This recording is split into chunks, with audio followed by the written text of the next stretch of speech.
है।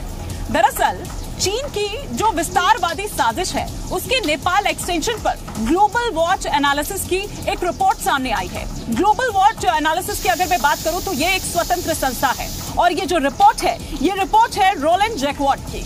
इन्होंने इस पर बताया है और किस तरीके से जो चीन की नेपाल वाली साजिश है उसकी पोल खोलकर रख दी है। देखिए जरा इस रिपोर्ट को।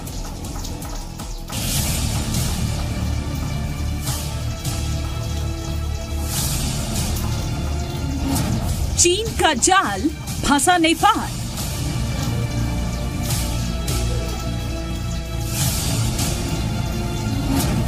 विस्तारवादी चीन का नेपाल में नोट नेटवर्क।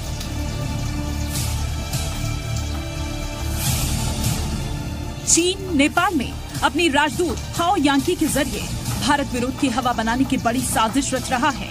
ये बात आपने पहले भी सुनी होगी। अब चीन की विस्तारवादी साजिश के नेपाल एक्सटेंशन पर ग्लोबल वॉच एनालिसिस नाम से अंतर्राष्ट्रीय रिपोर्ट भी सामने आ गई है। The new China satellite state नाम से आई इस रिपोर्ट में कहा गया है कि नेपाल में चीनी राजदूत हाओ यांकी पैसे के दम पर वफादारों का नेटवर्क तैयार कर रही है। रिपोर्ट के मुताबिक नेपाल सरकार के साथ चीन की साठगांठ से नेपाल की संप्रभुता के साथ ही पूरी तरह स्वतंत्र होकर फैसले लेने की क्षमता पर सवाल खड़े हो रहे हैं। ग्लोबल वॉच एनालिसिस एक स्वतंत्र संस्था है जो अंतर्राष्ट्रीय भू राजनीतिक विषयों पर अपने गंभीर और तथ्यों पर आधारित रिपोर्ट्स के लिए जानी जाती है। रोलैंड जैकवार्ड ने यह रिपोर्ट तैयार की है। रोलैंड जैकवार्ड ने अपनी रिपोर्ट में चीन के नेपाल वाली साजिश की पोल खोलकर रख दी है। उन्होंने लिखा कि चीन की नीति आर्थिक रूप से कमजोर देशों के राजनेताओं को भ्रष्ट करने की है। चीन इन्हें रिश्वत देता है। इस रिपोर्ट में नेपाल से जोड़कर बताया गया है कि नेपाल की विदेश नीति चीन की विस्तारवादी रणनीति का शिकार हो रही है। इस वजह से अंतर्राष्ट्रीय मुद्दों पर चीन के रुख का वो तमाम नेता समर्थन करते हैं जो चीन से प्रभावित हो चुके होते हैं। इशारा साफ तौर पर नेपाल के प्रधानमंत्री केपी शर्मा ओली की तरफ है। जब नेपाल में जबरदस्त सियासी घमासान मचा तो उन्होंने भारत पर अपनी सरकार को अस्थिर करने का आरोप लगा दिया।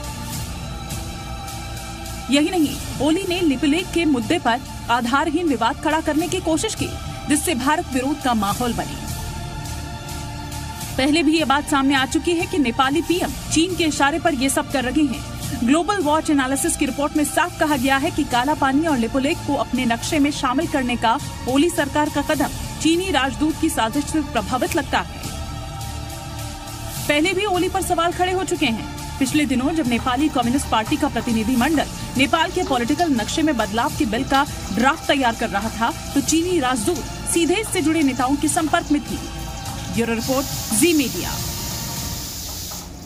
और आपको बता दें कि जो चीनी राजदूत है यानी कि हाओ यांकी इससे पहले पाकिस्तान में 3 साल तक काम कर चुकी हैं। दूतावास के जरिए चीन और पाकिस्तान की साजिश वाली जो जुगलबंदी है सामने आई है वो काफी पुरानी है। इस बार चीनी राजदूत हाओ यांकी की साजिश खुल्लम खुल्ला सामने आई है। जो ये रिपोर्ट बताती है नेपाली कम्युनिस्ट पार्टी की चीन से मिली भगत का साफ असर इसमें दिखाई देता है। जो ताजा रिपोर्ट है उसमें नेपाली कम्युनिस्ट पार्टी के नेता राजन भट्टराई का भी जिक्र किया गया है। भट्टराई को नेपाल भारत संबंध पर रिसर्च पेपर के लिए 15 लाख नेपाली रुपए का कॉन्ट्रैक्ट मिला है। चीनी दूतावास की तरफ से इस रिसर्च पेपर का कॉन्ट्रैक्ट दिया गया था। राजन भट्टराई की बात करें तो नेपाली पीएम केपी शर्मा ओली के विदेश मामलों के ये सलाहकार